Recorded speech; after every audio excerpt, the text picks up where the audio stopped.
and kick it off. So, welcome everyone again to our October 15th, 2025 HOA Board Meeting.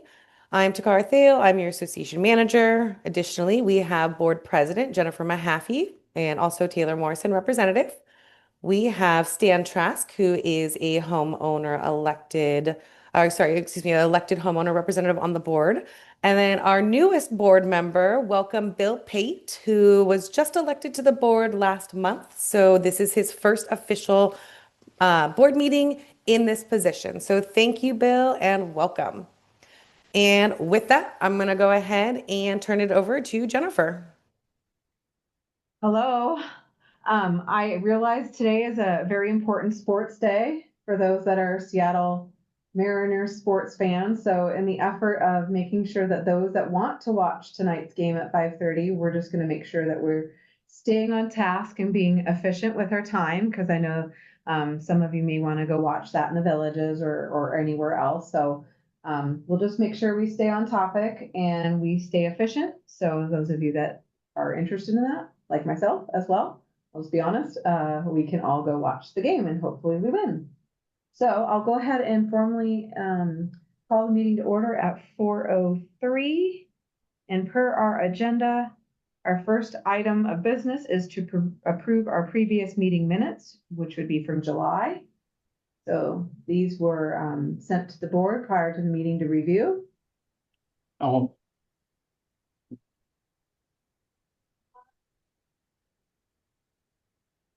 okay. I'll make a motion to approve the minutes. Okay, I'll second.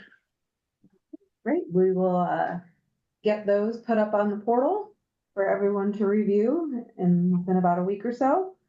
And then per our agenda, our next section is our public comment section. And we do have someone who submitted interest in participating, and it is the Emergency Preparedness Group. And we have Charlotte Green on the call today to speak to us. Hi there. Charlotte. There she is. Right here. Yeah. I'm just going to do a little brief update of where we are with our emergency response team right now. First of all, Julie Thompson is our lucky winner of the raffle. She was delighted with the flicker. I was calling it an eagle, it's a flicker. And a picture of Julie and Bob will be in the next newsletter. The total amount of money that we raised was $1,592, which was great. We really appreciate what a wonderful giving community we live in. Thank you very much.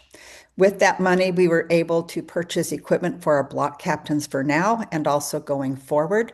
So we have achieved that goal and met that part of our grant process. The CERT team decided that we would all be responsible for purchasing our own equipment, including the green helmets, the backpacks, the emergency stuff that goes in our backpacks and our vests. What we will be using the extra money for is to make what we're going to call a cache of extra emergency supplies that will be strategically placed around the community, not on HOA property. And this will hold extra first aid supplies, people movers, i.e. Portable stretchers, those kinds of things that might be needed if we had an emergency.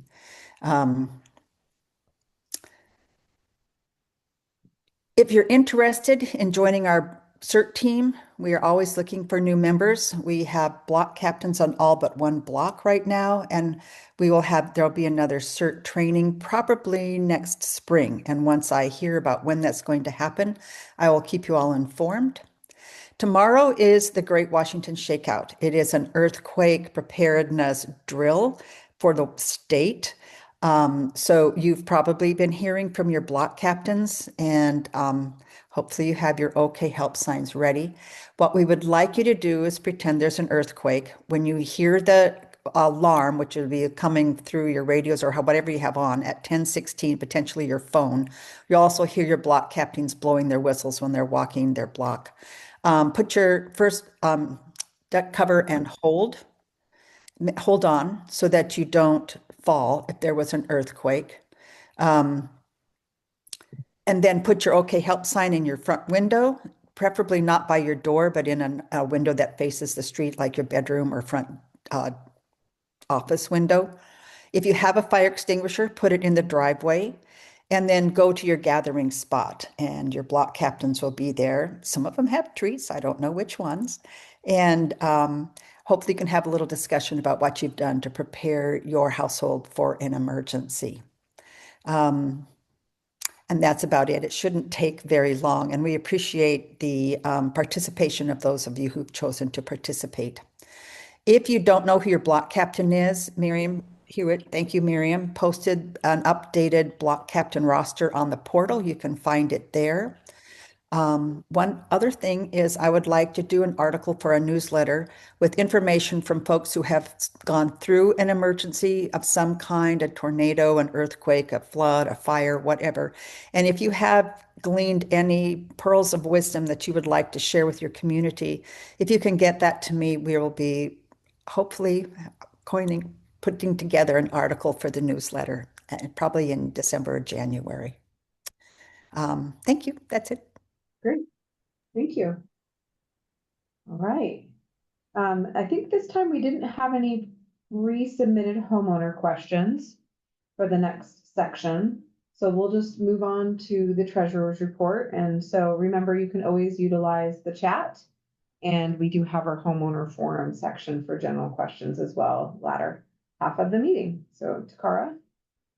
All right, let me go ahead and share my screen so everyone can see the numbers I'm going to call out. So we are looking at the September financial report. So as of September 30th, 2025, current account balances are total assets about 1.2 million. I'm not going to even try to read out each of the numbers, guys. That's why it's on the screen. So please forgive me in advance. Checking account was 95K. Operating sweep account was 134,000 roughly. Operating CDARS account, which should be coming to maturity at the end of this month, is 500,000. And then our other accounts, which includes our receivables, petty cash, and prepaid insurance, is 57,000. And then for the reserve fund, which also includes a CDAR, the reserve and the sweeps is about 515,000. Delinquency as of September 30th, 2025 was $445. Capital contributions was 19,200 for 4 homes closing in September.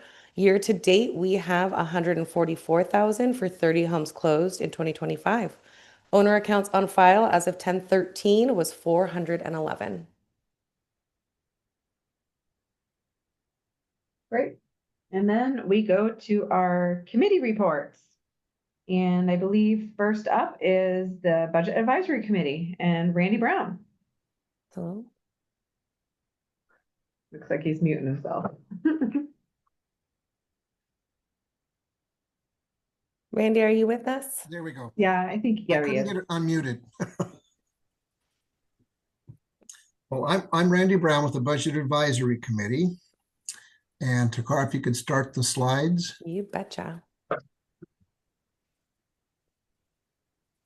Okay, start with the next one. Okay.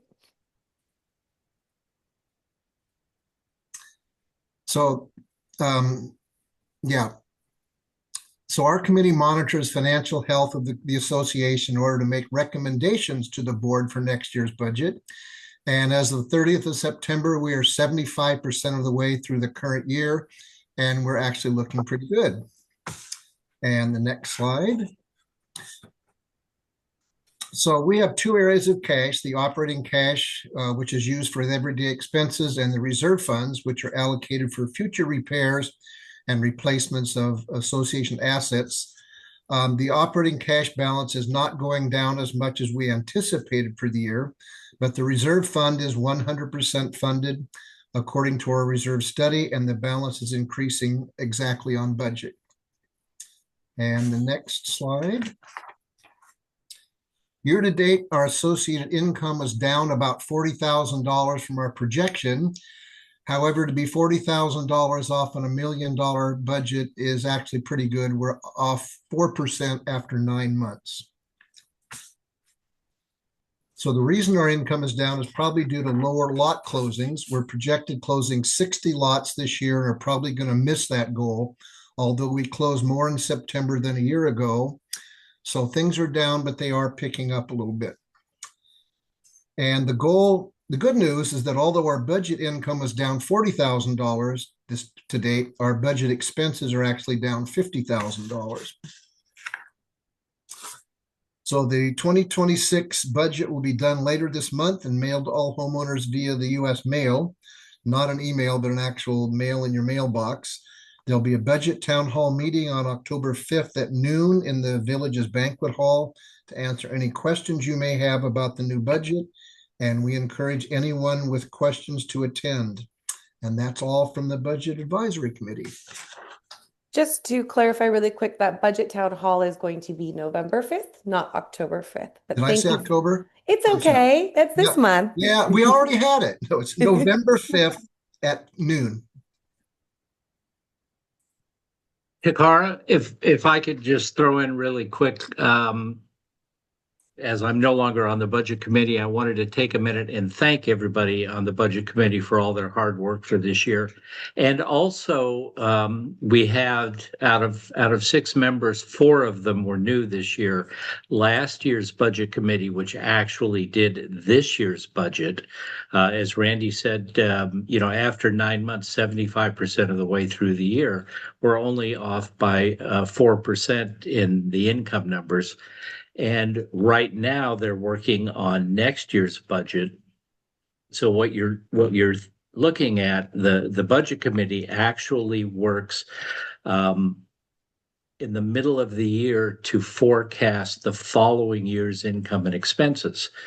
So I have to say that last year's budget committee did a really great job, and I'm pretty sure this year's committee is going to do an equally good job. And I want to call that out for them and thank them for that. Great. Thanks, Bill. Yep. All right. And then next up, we have Smitty with the ACC committee. Hello, everybody. So after today's meeting, we have some new standardizations and new FAQs that Takara will send out and also be posting on the portal. We do want to thank everybody for engaging with us. A lot of our time this year has been taken up with helping homeowners through the painting of their homes and how those ACC requests work and what a palette is and all of that. So because of that, for the newest version of the standardization, we have completely torn apart and rewritten the section on repainting the exterior of your home. So for everyone who's interested in repainting their home next year or the next couple of years, please take a look at that section.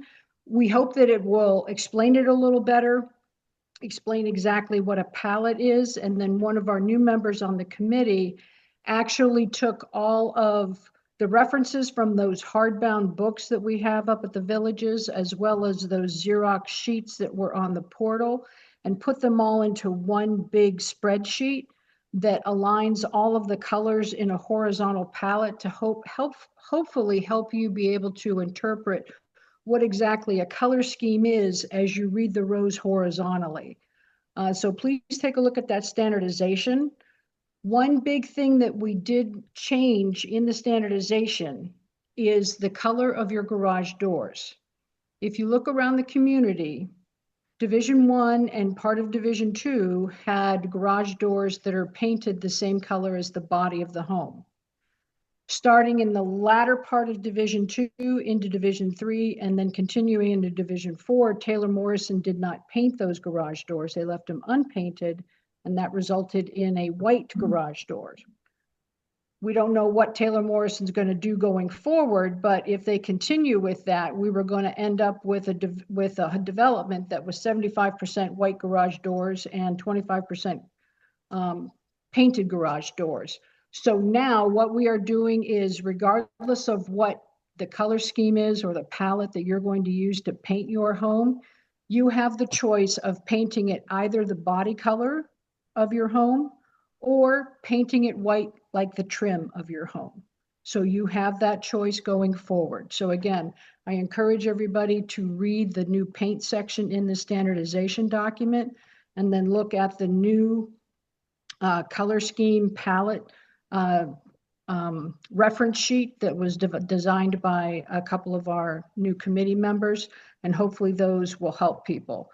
We do appreciate people giving us their thoughts as we meet with them, because remember, the standardizations are living documents. And so we take your input into account as we go through things during the year. And we have made some adjustments, the garage door color being one of them. We've also, made some changes with the privacy films and the strength films and the UV films on the windows and other little things that we've tweaked here and there. Because remember, we want this to reflect what we're doing here, and, hopefully, just reflect what we're doing and what's some common sense things as well. Now, to address the big elephant in the room, permanently attached holiday lights. I appreciate all of the responses that we got. That was amazing. We had darn near 300 responses. That was phenomenal, folks. So thank you very much. And it was very evenly split for and against, I have to say. So because of that, and because of some of the strong arguments for and against, but then also some of the additional finer points to the arguments about what constitutes a holiday, what constitutes a religious holiday versus a secular holiday, and how are we going to parse all this stuff out. For this year, we're not going to touch this subject, and we're going to table it, okay? You can still put up the roof line lights for the Christmas season. That is still in the standardization. And again, remember last year we amended it so that you can put them up earlier, because we know that scheduling is an issue. You just, again, can't turn them on. But this topic of permanently attaching lights on under the eaves or whatever, we're just going to table that for right now, because we believe that there's a little bit more research that needs to be done.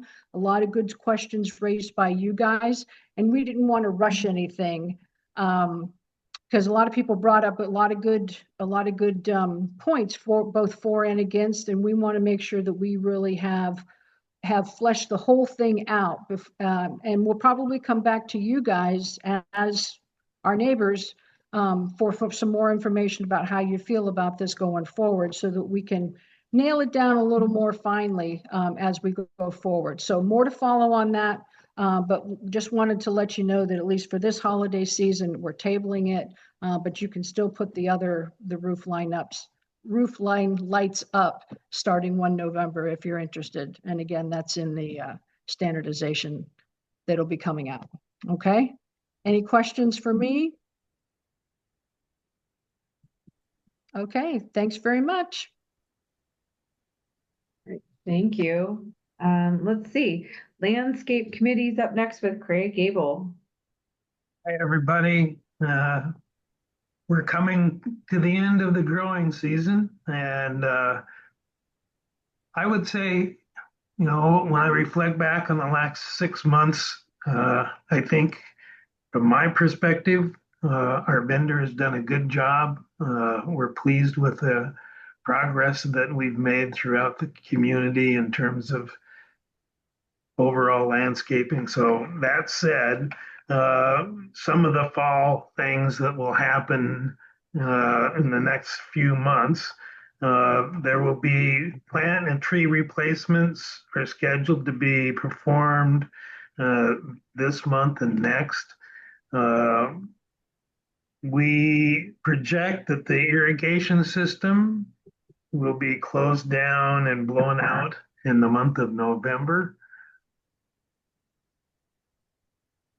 The plant and shrub trimming is underway. The goal is to have, especially the shrubs and plants close to one's home, done prior to Thanksgiving, so that as we approach the holiday season, people have the opportunity to place decorations on their shrubs.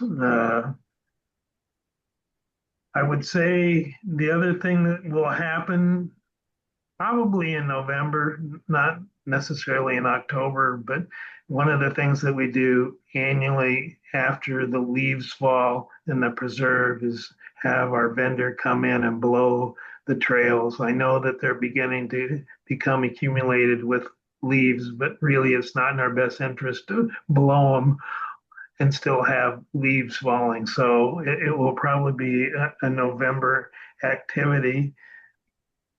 Let's see. I think everybody knows, but Pacific Landscape Maintenance, our vendor, has taken over all common area landscaping in Division 4. They also are the people that are responsible for front yards in Division 4 at the time of closing on each home. So there's still two vendors basically doing work within Division 4.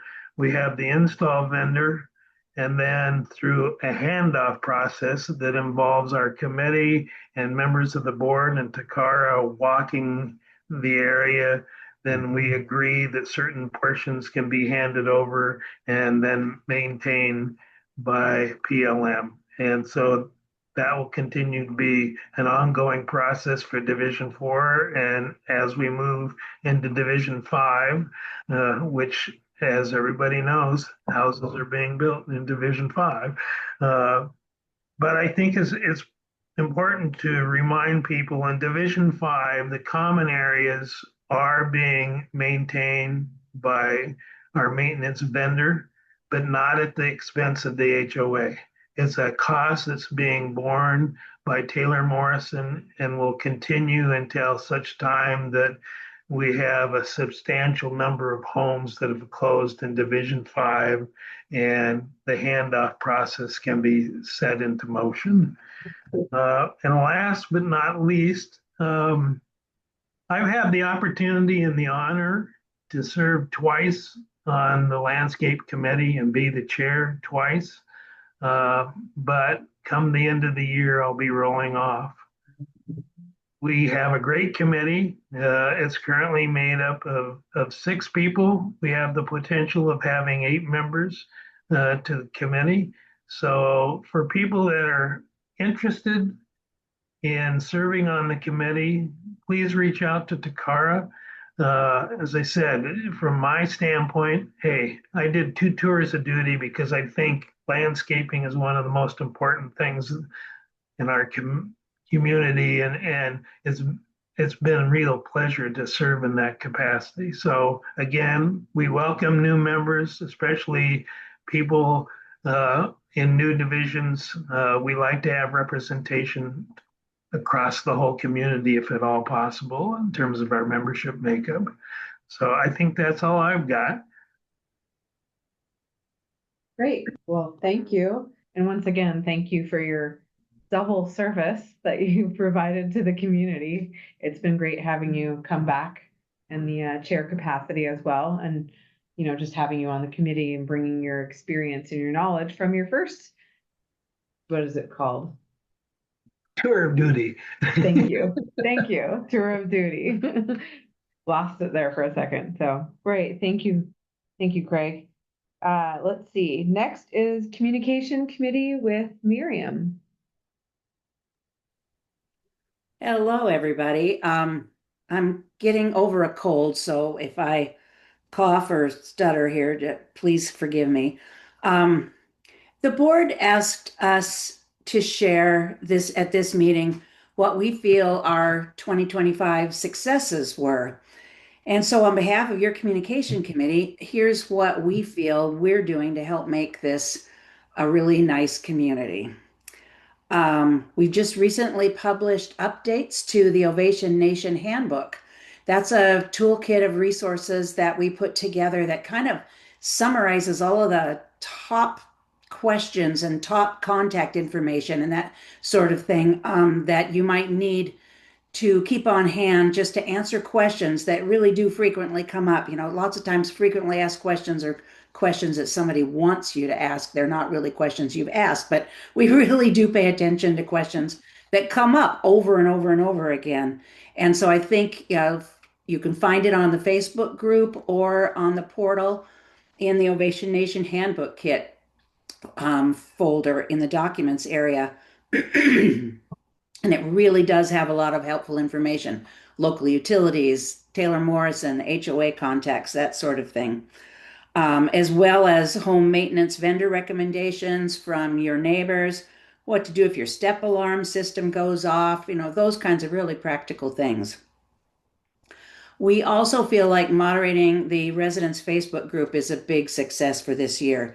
You might really be surprised by how many scam requests we get to join our Facebook group. People that want to sell you something or scam you in some other way. And that's why we encourage you not to put personal contact information, because Facebook isn't as secure as we hope it is, despite our best efforts. We make absolutely sure that the only people we allow to join that group are people who live here. And it takes a little bit of work sometimes, but that's important for all of us to stay safe, I think. We also moderate that group to make sure that it kind of stays a friendly, helpful resource for everybody and not just full of, rants or political information or memes. So I hope you all understand when we occasionally take something down, it's for the greater good. It really is. And then if we see kind of hot topics coming up that really can't be addressed by a discussion on that Facebook group, we let Takara know. And so and we encourage people to contact Takara or board members when those kinds of topics come up. And lastly, but not least, we are really, really proud of our bi-monthly Ovation Nation newsletter. There's a wide variety of articles that are submitted by committee or community members throughout the community, as well as our 6 committee members who research and write articles. We get together every other month and brainstorm what might be seasonally appropriate, or what have we heard that are kind of hot topics that we think we want to address, or you heard about somebody who did something really cool, let's interview them. So we really try to make it helpful and informative. And then also information about local happenings and arts and activities, like our recent restaurant list for the Olympia and Lacey area. All of the information in that newsletter is well researched and reviewed and edited by the committee and by the board. And we think it also has great visual appeal too. So we hope you read it and enjoy it. And those are our successes for the year. Thank you. Awesome. So next and last but not least is the amenities committee. And I don't know if I saw So Belle. actually, Laura? Jennifer, I was notified by Belle that unfortunately her and Andrew are unable to make the meeting. So I will Okay. be presenting their Okay. report on behalf of the amenities committee. Perfect. So, per the amenities committee, they wanted to share with the community that they have updated the pavilion notebook. They've included directions and how-to on usage of the pavilion, including photos and instructions on appliances, fireplaces, TV, AV, etc. Copies of the new pavilion, they have made updates to copies of the new pavilion reservation request forms. And these are all available in a white notebook that is on the shelf by the refrigerator, as well as there being a copy on the portal.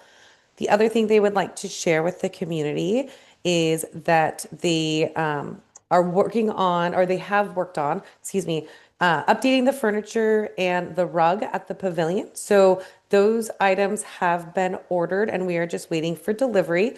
The amenities committee worked really hard on finding something that would fit the community's needs. So new chairs are being replaced that have casters on the backside on just one. So I believe they're on the backside. And then they've also ordered 2 new rugs since the one that is down there is starting to fall apart. They've had a busy year and they love working with the community and they are still looking for 2 new members. So thank you. All right.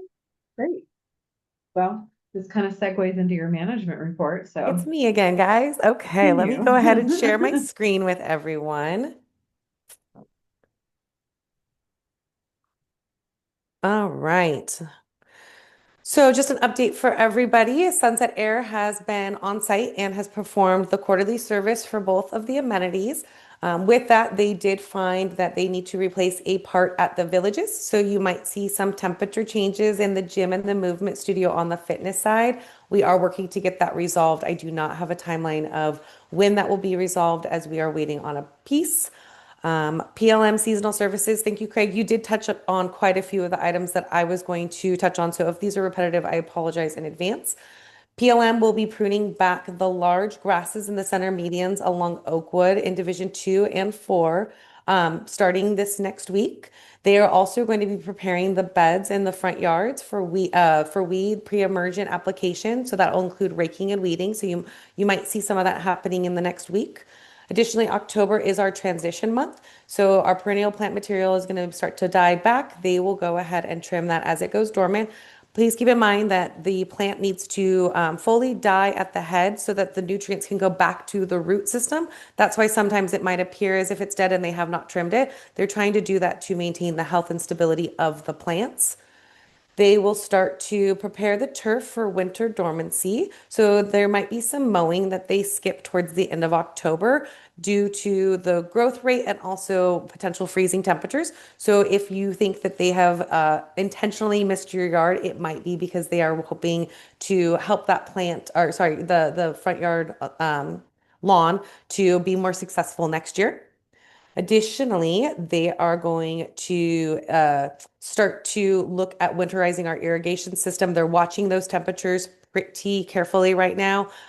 So to Craig's point about blowout and winterization, they're watching that. It'll take place probably end of October, the way temperatures are going, possibly not until early November. And to Craig's point, we are seeing a lot of the leaves and pine needles start to drop. They're doing their best to maintain that, but obviously we can't keep up 100% with Mother Nature, so we appreciate everyone's patience.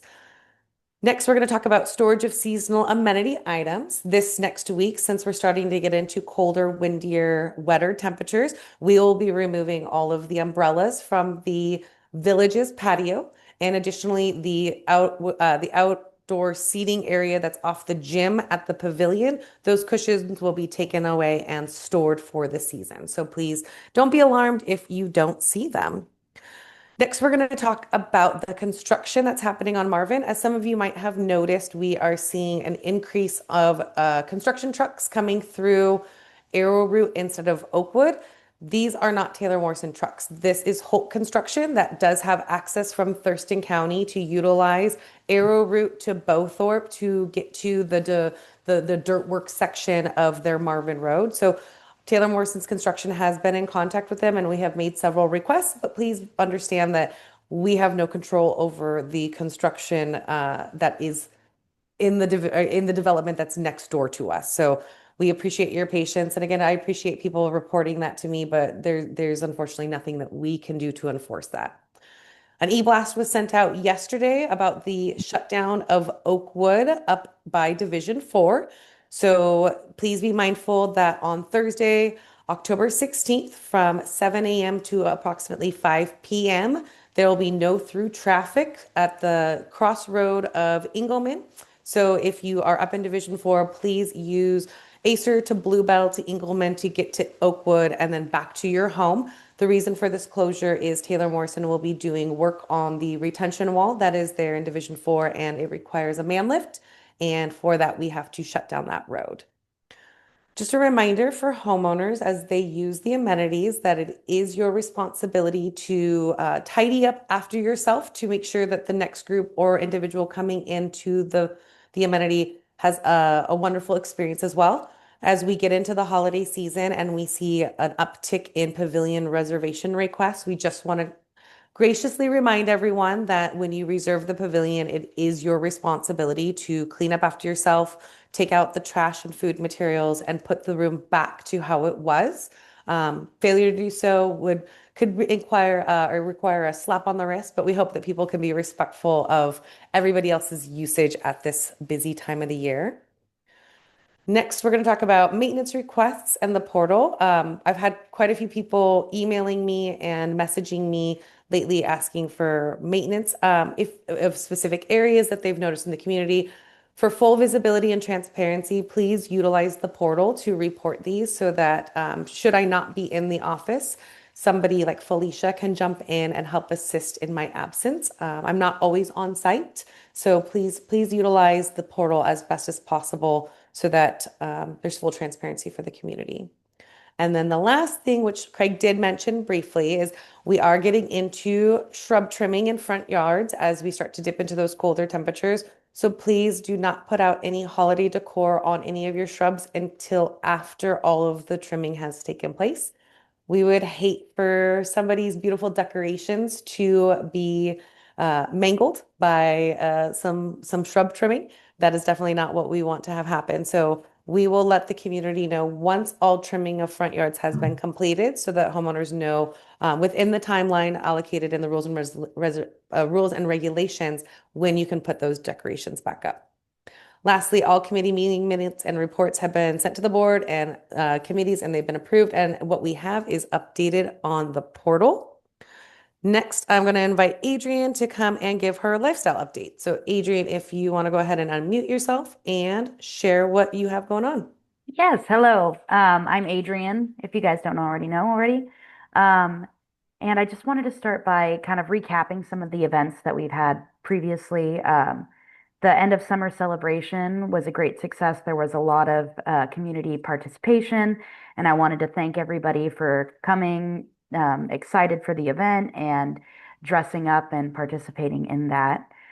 There was a lot of use of the photo booth, and we do have the digitals of the photos that were taken at the photo booth. We are working on getting those out to the community. The scavenger hunt, there was a lot of participation with that as well. There were over 30 participants across 7 teams. And I wanted to thank Gina for all of her hard work on getting that coordinated and seeking out the sites, and she put a lot of effort into that. So a special thank you to Gina. As far as upcoming events goes, we do have a cooking demo coming up next week. We'll be sending out an email with some more information on that soon. We have a costume contest and happy hour potluck, which will be taking place on the 31st. And then in November, we have a Medicare presentation. One of the representatives from the State Health Insurance Benefits Administration will be coming to talk about what's new with Medicare and how to navigate some of the changes on the website. And we also have another wine tasting coming up in November with Endless Sound Cellars. Another fun update to share is I did just get married, so my last name will be changing to Hasselgren. My email address will not be changing, but if you see an Adrienne Hasselgren email come out from the lifestyle emails, it's still me. My name just changed. And that's all I have for lifestyle.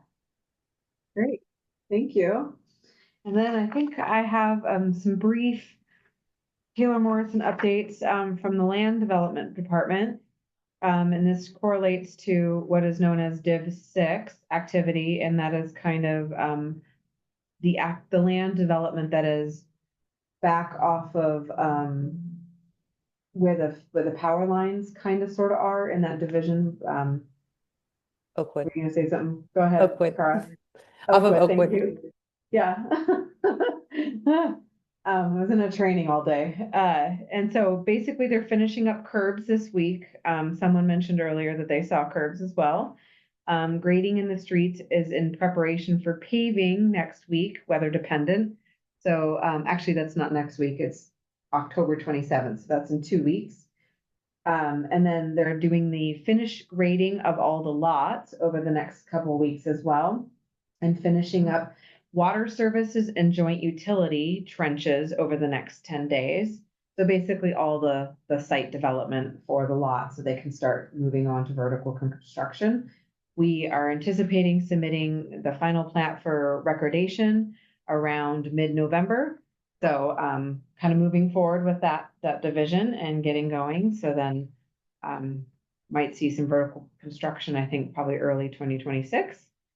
And that's pretty much what I have. I have only a brief update from sales. They weren't able to provide me with numbers because they were in the same training that I was in all day today. But their feedback was that sales activity has recently increased.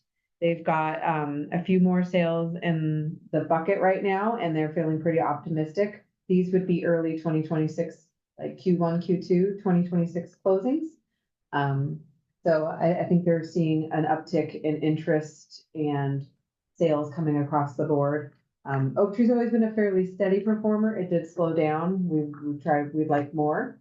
So, I know there's always a big focus on that. So I know they're actively looking to see how we can keep increasing, getting more sales, getting more closings, which means more capital contribution for you and more homeowners into your association. So, that's all we currently have right now on the general TM side.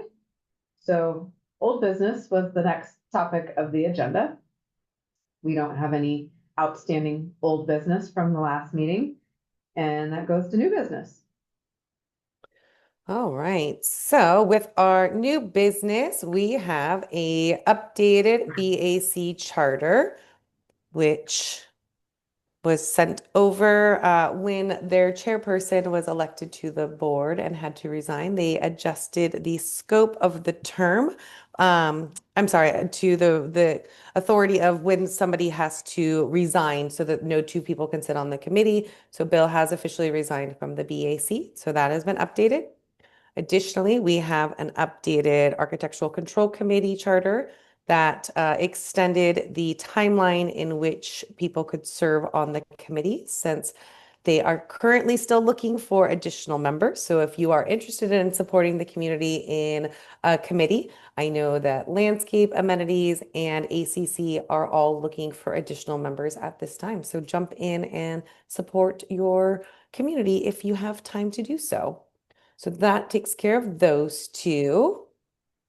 Additionally, we want to once again welcome Bill Pate to the HOA board officially. So thank you so much, Bill, for stepping up and running for the board. I know it was a landslide, so thank you. And we really appreciate the time that you have served on the BAC. Bill worked right up until the election, helping to finalize the budget with the committee, and then resigned once that work was done so that he would not be sitting on both committees at the same time. So Bill, we really appreciate all the service that you have given to this community so far, and you continue to do. Okay. Welcome. Yes, as a reminder, we have our budget town hall meeting, which will be in person at the Villages on Wednesday, November 5th. More details will be sent out as we get closer to that time. So if you are able to attend, we encourage all homeowners to do so. We want to make sure that everyone is as educated as possible about the budget before we go into ratification. And then the last but not least, we're just going to briefly talk about policy enforcement. As a reminder, the HOA does not get involved in any homeowner to homeowner disputes. We are here to enforce the governing documents. So if you have something that is not outlined within our rules and regulations, bylaws, any of those governing documents, we unfortunately will not get involved. If it does cover one of those topics that is outlined, then by all means, please submit over our way. We are happy to look at it and see if we can help find some resolution. But anything regarding homeowner to homeowner disputes that would not fall into the HOA's responsibility is not something that we will be covering.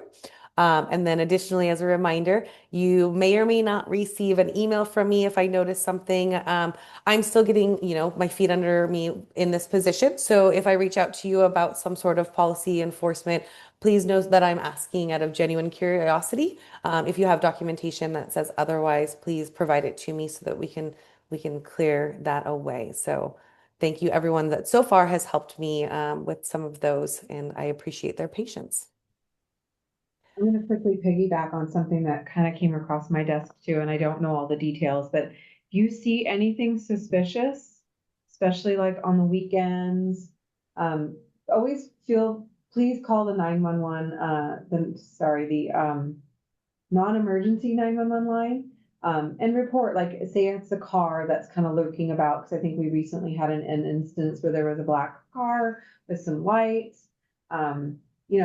I think it's helpful because if you wait a few days later and then report it to the HOA, it's not something that we really have in our jurisdiction either. It's great for awareness, but when it's late after the fact, there's not much anyone really can do. So if it's truly someone suspicious, and if multiple people are calling it in, you will get activity from the sheriff's department because that's who we basically are serviced by.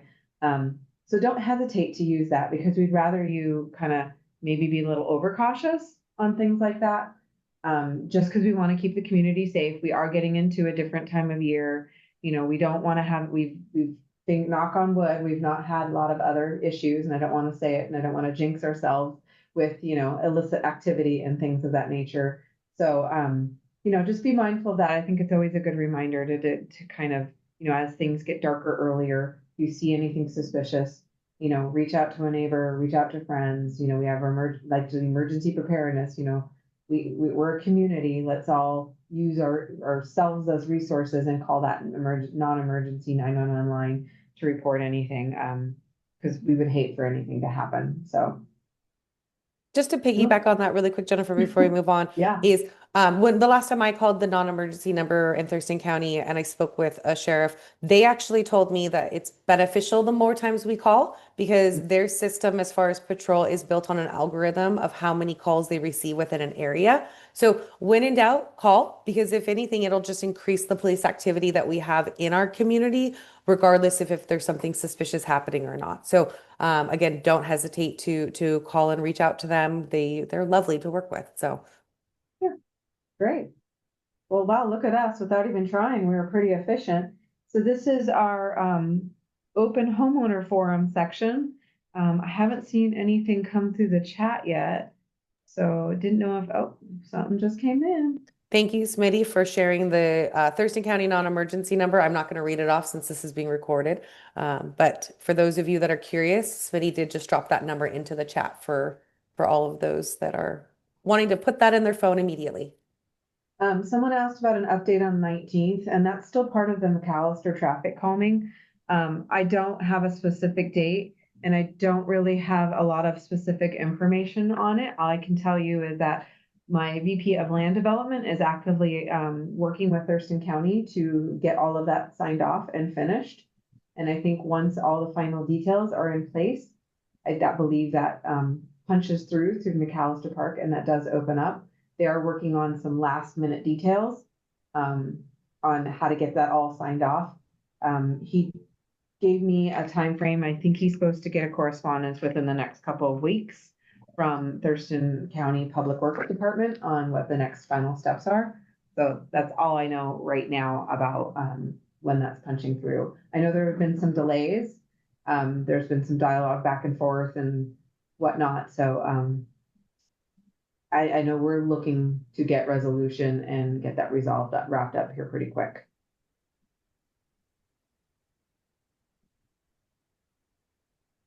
All right. Any other questions or comments? You can either drop those into the chat, or if you would like to unmute yourself and ask Greg, a I see you question. waving.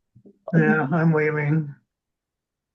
Takara and Jennifer, I just want to take the opportunity, as we've done the last couple of years, working with the BAC as a landscape committee, to create and put forward to the board as accurate a landscape budget as we possibly can.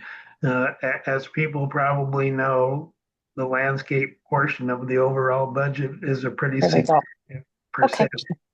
Let's do this. And, you know, to that end, the partnership between ourselves, Bill Pate, and other members of the BAC is a strong working relationship, and it's been our pleasure to partner with them.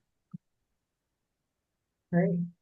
Yeah, I will thank the BAC right now as well before we get into ratification. I know you guys do a lot of the heavy lifting on this, way more than I do on this topic. And I do appreciate what you do for your community on crunching those numbers, forecasting, looking at what is appropriate, how we're doing, where we're spending.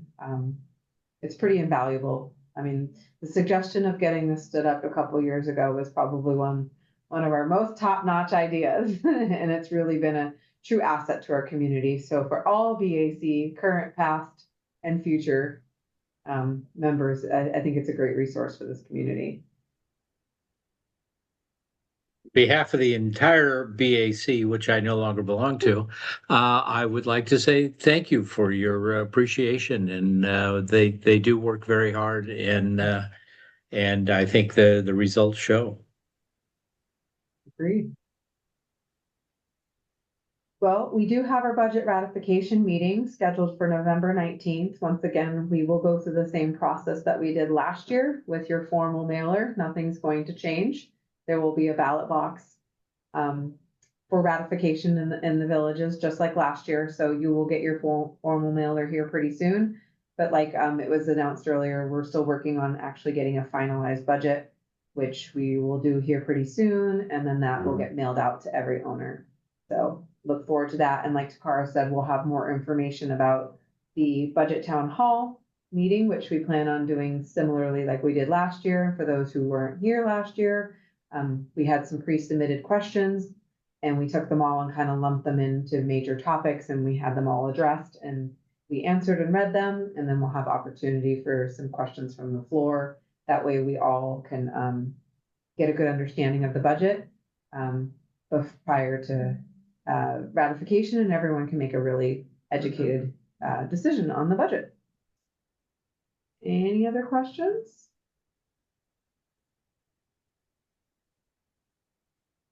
I don't see anything there. Well, this is great. So this allows everyone the opportunity to get what they need to do, grab a snack. For those of you who are going to go to the villages and watch the Mariners game or relax in your PJs at your house, probably what I'll be doing.